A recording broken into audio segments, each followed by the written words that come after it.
Ce morceau, je l'ai composé à l'occasion de la mort d'un de mes cousins qui était violoniste, qui s'appelle Fritz Coulange. Et en rentrant dans une grotte avec une gamelle pour aller nourrir ses ouvriers, eh bien, la grotte s'est effondrée. À mon cabrit à peu près. Et puis, il en est mort. Donc on l'a retrouvé écrabouillé. Moi j'ai eu un très grand choc, donc j'ai composé ce morceau pour lui.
Eh bien, Élégie, voilà, vous avez bien écouté, c'est une ambiance assez triste, assez mélancolique, et même, on est défini, l'élégie, c'est une forme littéraire aussi, comme un poème simple, mais qui, dans lequel l'auteur se plaint d'une séparation, ou de la mort, ou d'un échec amoureux. Dans notre cas, Haïti, on a tout le temps l'occasion d'avoir tout ça, tout ce que je viens de dire là. C'est-à-dire les morts, on en a par paquet. C'est-à-dire on n'a qu'à circuler dans les grandes villes, Port-au-Prince, Gonaïves, au Cap, pour entendre parler des gangs. Donc c'est cette tristesse, ça les concerne aussi. Écoutez bien là.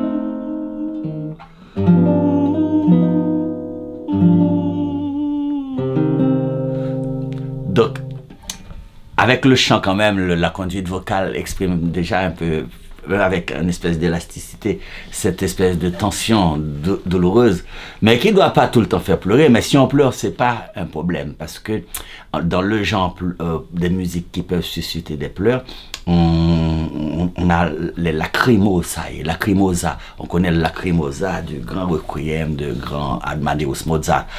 Lacrimosa, c'est-à-dire ça doit nettoyer un petit peu aussi les yeux, parce que les grandes on dit lacrymal, le gaz lacrymogène aussi fait très mal, surtout dans les manifestations à Port-au-Prince, en Petro-Caraïbes et anti-référendum. Maintenant, je dois me pas, parce que c'est bientôt, si je parle pas maintenant, je serai en retard donc sur les événements. Le référendum, les élections, donc il y a une grande élégie, une grande tristesse.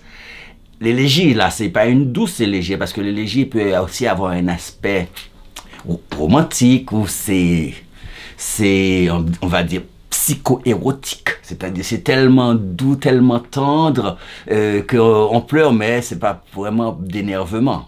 Ça peut arriver aussi, même dans ce morceau. Ça dépend de l'état, l'état psychologique actuel on est. Donc, maintenant,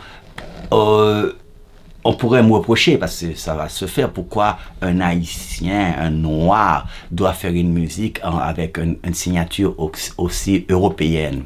Eh bien, je vais répondre, comme Nicolas Guillen, ça j'aime bien le dire, que nous sommes dans un carrefour culturel multiple, avec des influences européennes, africaines, amérindiennes, etc. Donc, comme il dit, Nicolas Guillen, il dit, nous avons deux ancêtres. Un avec une tête blanche, l'autre avec une tête noire. Angoisse noire, angoisse blanche, ça peut se mélanger. Et que aussi, si on cherche tout le temps à trouver des particularités, pardon, et aussi souligner au feutre rouge l'identité culturelle, on doit prendre en compte aussi nos descendances, c'est-à-dire français et africains. Maintenant, ce morceau, je l'ai composé en arrivant en Haïti après mes études à Ottawa en 1980. Et à l'occasion de la mort d'un de mes cousins, qui était violoniste, qui assez audacieux, qui s'appelle Fritz Coulange. Donc il jouait très bien Paganini, il aimait bien les concertos de Vivaldi, qui jouait avec des playbacks, avec les disques. Il faisait partie aussi de l'orchestre Pro Musica que dirigeait Fritz Benjamin et Micheline London-Denis et aussi Ferrer Laguerre. Mais lui était encore plus ouvert en disant que on peut se nourrir de toutes les musiques. La musique des bas-fonds, la musique des périciles, la musique des églises et aussi la musique des dancing. Et il s'est mis avec un certain monsieur No, batteur de Tabou Combo. Et il a joué dans Tabou Combo un morceau qui s'appelle Maria, qui a fait un carton à Port-au-Prince dans ma jeunesse. Bon, ce monsieur-là est mort parce qu'il voulait aller chercher du sable, non, aller donner à manger. Fritz Coulange est mort. Il voulait aller à manger à des ouvriers qui exploitaient du sable pour la construction de sa maison, parce qu'il allait se marier. Et en rentrant dans une grotte avec une gamelle pour aller nourrir ces ouvriers, eh bien, la grotte s'est effondrée. À mon cabrit à peu près. Et puis, il en est mort. Donc, on l'a retrouvé écrabouillé. Moi, j'ai eu un très grand choc, donc j'ai composé ce morceau pour lui.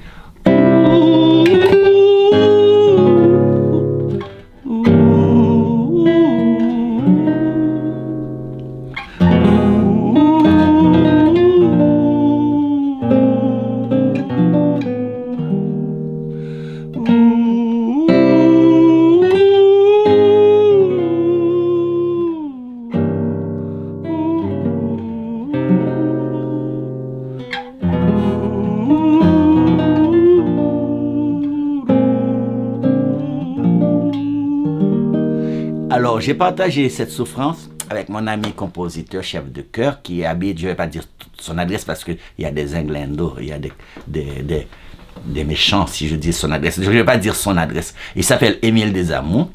Et il a toujours mené une belle vie de musicien, mais aussi de scientifique, d'ingénieur pour pouvoir, c'est comme ça, vivre en Haïti, on ne peut pas vivre que de la musique classique ou de la musique d'église sacrée, donc il fait autre chose. Et en allant chez lui, il a dit tout de suite, tu prends un crayon Amos et tu notes ça, tu mets des do, des fa dièse, etc. Et puis il a bien recopié pour moi et il a mis un texte. J'ai oublié un peu le texte. Mais il disait, oh, pourquoi faut-il qu'en un clin d'œil, la mort fauche une vie si bien sapée. Donc, c'est comme ça.